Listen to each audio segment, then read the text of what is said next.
thank you to all of you that participated in our little survey about camo colors and patterns and all that. And it was great to hear some of y'all's feedback. Some of y'all took it a little more serious than others. Obviously, the correct answer was Ranger Green, so thank you to all of you who supported in that.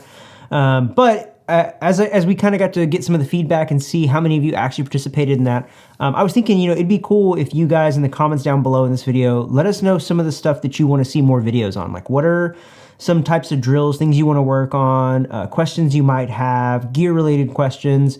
That way we can tailor more of this content towards what you guys are looking for. When I can get some of the average Joes in and tap into their wealth of knowledge and their experience, and we can provide some more content that will hopefully be more helpful for you guys. So yeah, leave that in the comments down below. Let us know what you want to see more of, and we'll try to make that happen.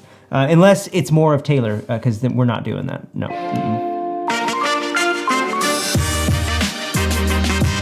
This week's video, we are talking about the EOTech Vudu 1-8.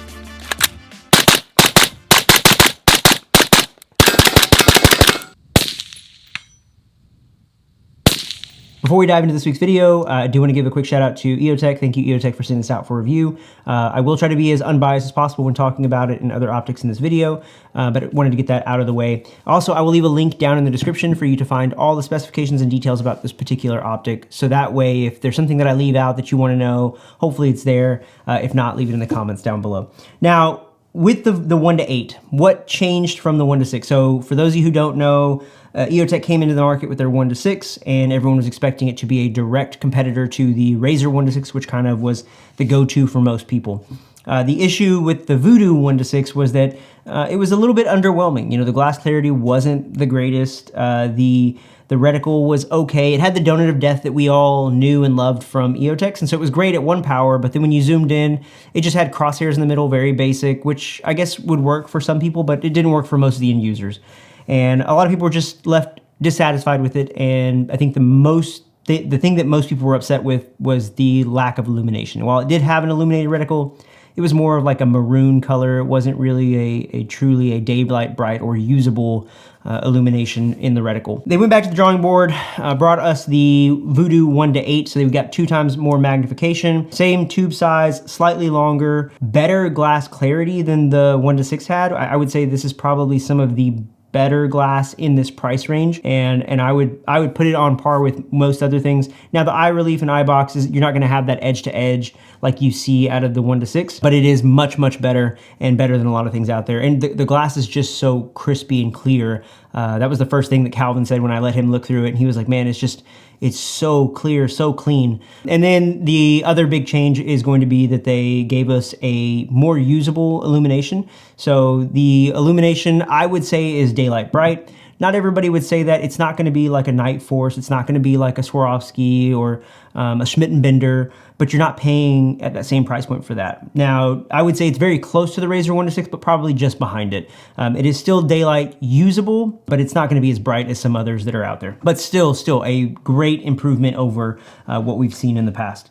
So that's the 1-8. That's the kind of the changes they made. Everything else is pretty much the same. You still have your cattail that you have on there that comes integrated. You can just unscrew this, put it back in. It's up to you if you want to run it or not. We do have cap turrets. Some of you preferred the capped. I kind of like the ones that you pull out, turn, and then push back in. That's my preference, but I think for this style of scope, cap turrets are probably the way to go because you don't really need to make adjustments on the fly.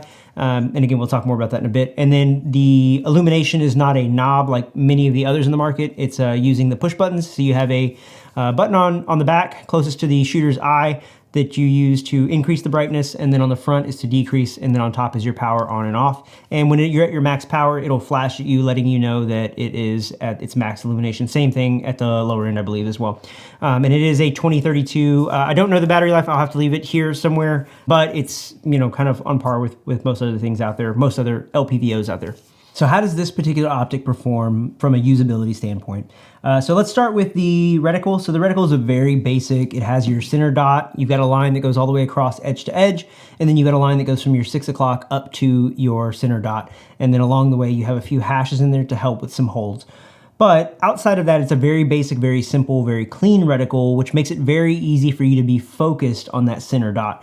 And then the lines coming from the outside and then from the bottom help to draw the eye to the center.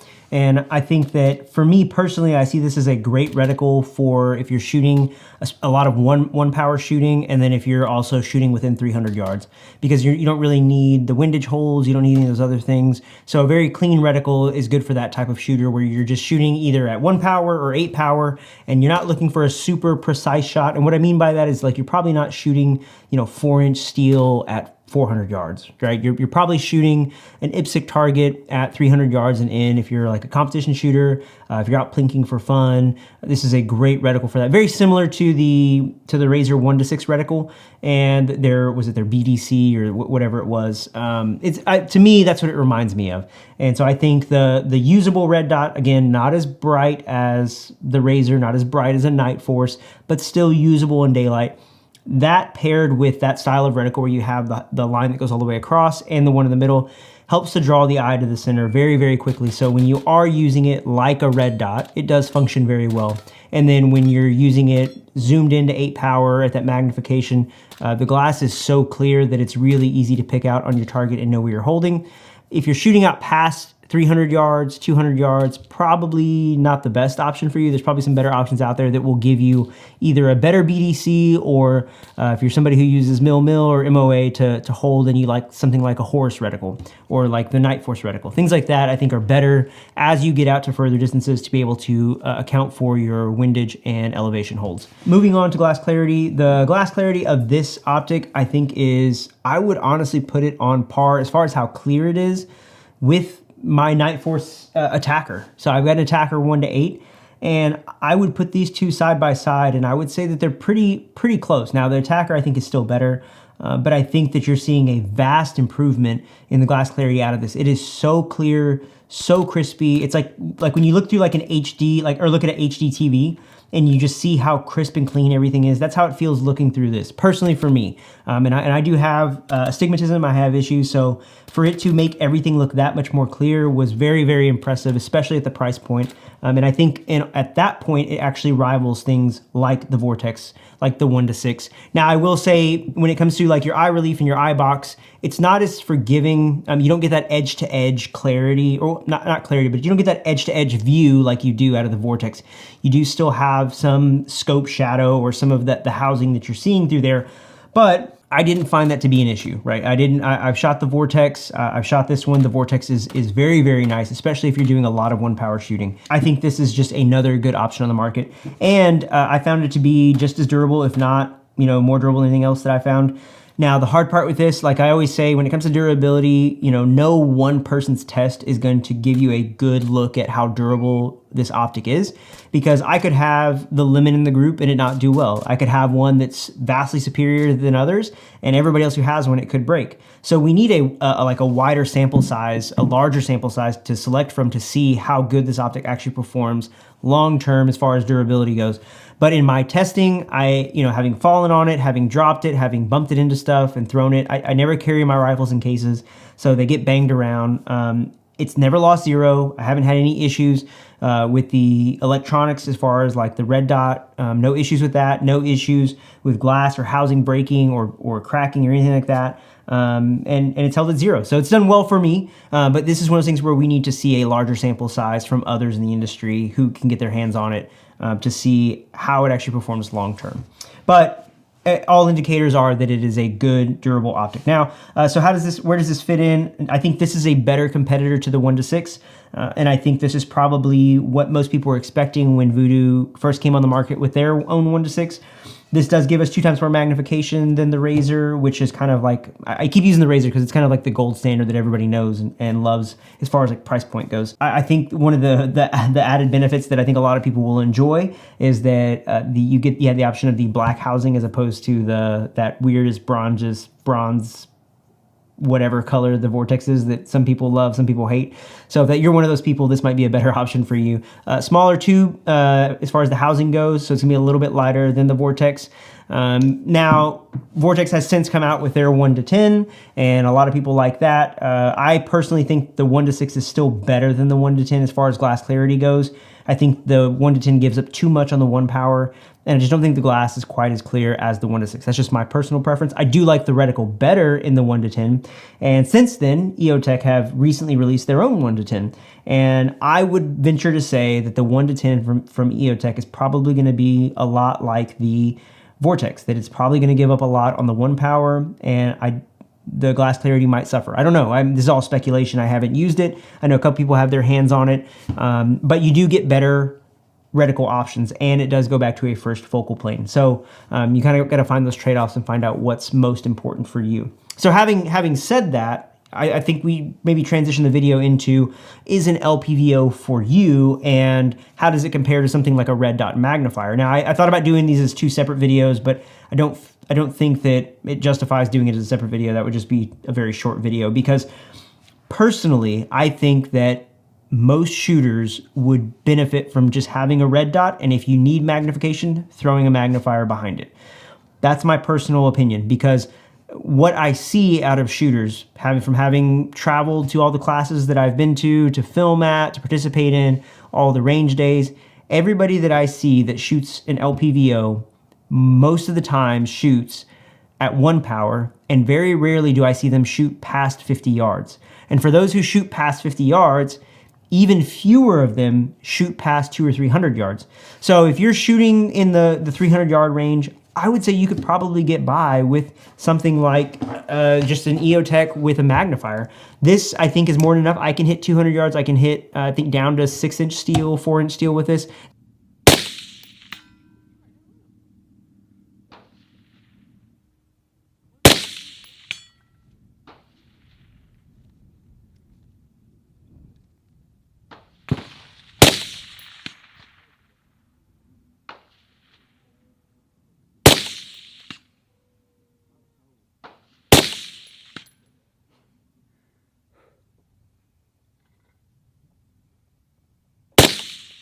Now, I'm limited by my vision, and that's where something like an LPVO comes in useful for me, because it makes things clearer. I can see them better, more defined, so I know what my holds are, and that's where I find the benefit. Now, if you're shooting beyond that, I think that, yes, something with more magnification, and probably something with a better reticle, like the 1 to 10 from EOTech, 1 to 10 from Vortex, the 1 to 8 from Night Force, things like that.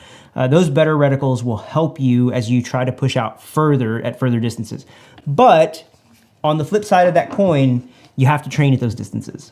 I think a lot of guys are limited in how far they can shoot as far as training goes, because either they don't have the range to do it, or 2, they just never take those shots. They're always practicing at closer distances. And there's nothing wrong with that. I just would encourage you as an end user to be realistic about your shooting style and your needs. So I would ask yourself, how often in training have you had to take a shot, or wanted to take a shot that you couldn't because you didn't have the magnification?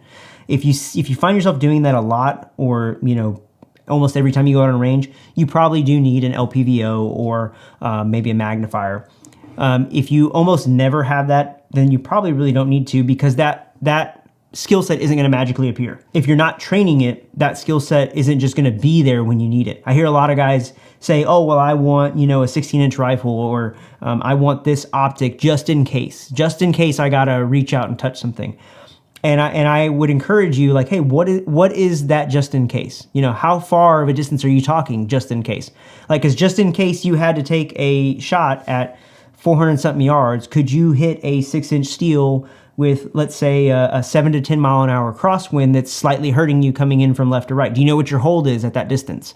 And if you don't, you're not going to magically know that when the time comes, right? Especially under pressure, especially when everything is on the line in regards to that shot.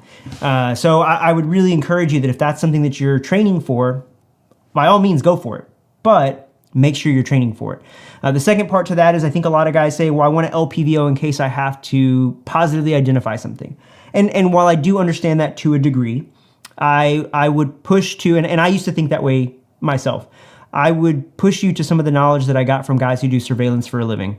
And it's that when they're doing their surveillance, they're more than likely using binoculars, because 1, you get more magnification in a smaller package, and 2, You don't want to be pointing your gun at somebody when you're searching and scanning. In the same way that we encourage people not to use their weapon-mounted pistol lights to, when they're searching down an alleyway or a parking garage, you don't want to do that because now you've got a loaded gun out that you're pointing at somebody that you don't know if they're armed or not, and so you may or may not be justified in having your gun pointed at them. In the same way, you don't want your gun pointed at somebody when you're trying to positively identify them. So binoculars may be a better option if you're trying to PID. Now, in regards to that, if you've positively identified at 300 or 400 yards, you can probably still make that shot with a red dot and a magnifier, or if you have bad eyesight like me, something like an LPVO like this. So again, it just goes back to determining what is most important for you and what it is you're truly training for. And the last thing that I would say, and the reason that I point most shooters to a red dot magnifier combo or just a red dot, is because when I see guys shoot, you want the guys that are using LPVOs want them to function like red dots. And you're giving up eye relief, that infinite eye relief or lack of parallax out of your red dot. If you're using an EOTech or an aim point, something that's a nice optic, you're way more versatile with that in different shooting positions. So if you've ever worked a VTAC barricade, doing it with a red dot is so much easier than doing it with an LPVO. Can it be done? Yes. And I can do it with this no problem with some training. And again, it's just a training issue. So once you put in the time and effort to do that, but you're making it harder on yourself, having to put in extra training to make this function like a red dot when you could just be using a red dot. And you're like, oh, well, I want it because so that way I can reach out. Again, we go back to my previous question. How often are you shooting those distances? How often are you shooting 200 yards plus, 300 yards plus? Because I know I can make 200-yard shots with a red dot. And I'm waiting for all my Marines to be in the comments and be like, oh, yeah, well, we used to have to shoot 600 yards with irons. So there you go. It's really up to you. But just be realistic with yourself about your training. And the only reason I bring this up is not to discourage anyone from getting either one of these. I think LPVOs are great. I think the big issue they solve is the eye relief of magnifiers, and you get better glass clarity compared to a magnifier. The reason I would encourage you to go red dot, and the reason I want you guys to think very clearly about why you're getting what you're getting, is because I don't want you to waste money on something that you're not going to use, or that you're not going to utilize to its fullest. Because you could take that $1,100 or $1,500 or $3,000, however much you spend on glass plus amount, and put that into training or put it into ammo, put it into something that's going to help you more than having an optic that you may use to its fullest extent once a quarter or once a year. So that's what my encouragement would be, and I'd rather see you be more proficient with your red dot and magnifier as opposed to dropping a bunch of cash for something because it looks cool on the gram. If you're going to get this, train with it. Otherwise, you'd probably be best off with a red dot magnifier. So please leave all the hate in the comment section for that. But thank you guys for following along. If there's something I left out about the Vudu, if there's something else, if you want to chime in with your opinion about red dots versus LPVOs, leave it in the comment section. Make sure you hit that like and subscribe. Karate chop that bell so I get notified every time. Wait, what was it? Karate chop that bell so you get notified every time I upload a video, and I will see you guys in the next one. How now, brown cow? How now, brown cow? How now, brown cow? I am a thistle sifter. I sift thistles. I don't remember that one. I need to remember that one. That's a good one to do. Boot. We're fine. It's fine.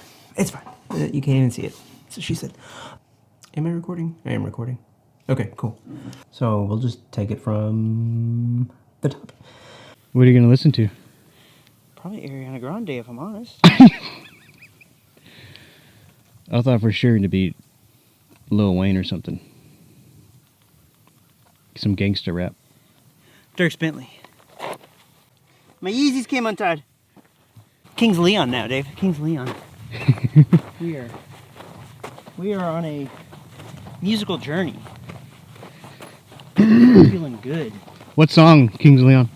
What is it? Sex is on Fire? Oh yeah, Sex on Fire is good. Classic, Yeah.